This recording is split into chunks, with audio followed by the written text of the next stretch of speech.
एक कमेंट में एक कहा गया है, 9 साल जेल में काटने के बाद कर्नल पुरोहित ने मेरा देश ही मेरा परिवार है ऐसी बात कही थी। और 10 साल तक उपराष्ट्रपति रहे हामिद अंसारी, वो कहते हैं ये देश रहने लायक नहीं। तो भाई अभी बताओ कि इसमें सच कौन है और झूठ कौन है, और ये दोनों लोग क्यों कहते हैं।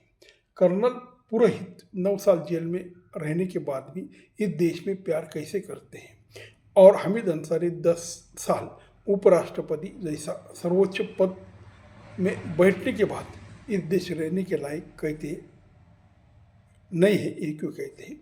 इसका सीधा साधा उत्तर है, कर्नल पुरोहित हिंदू है और हामिद अंसारी मुसलमान।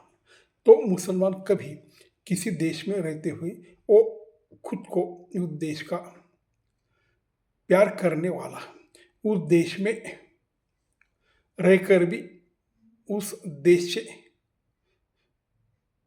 स्वाभिमान रखने वाला, उस देश को सर्वोच्च स्थान कहने वाला कभी होता नहीं है। क्योंकि उनको जो सिखाया गया है उसमें जो सऊदी अरेबिया है वही उनकी सर्वोच्च भूमि है, वही उनका वतन है, और बाकी जिस देश में रहते हैं वो सिर्फ खाने पीने रहने के लिए जगह है। वो तो ना उनका वतन है और वो तो ना उनकी मातृभूमि है, ना उनको वंदे मातरम कहना है।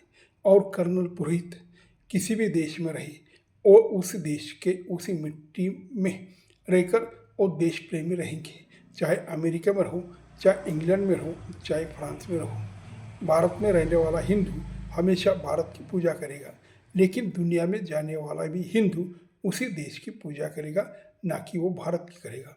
ये दोनों मजहब में ये बड़ा फर्क है, और इस दोनों मजहब की यही बात है कि कौन सा मजहब ने क्या सीखा है, और इसी सिखाने से ये लोग ऐसी बात करते हैं। नमस्कार।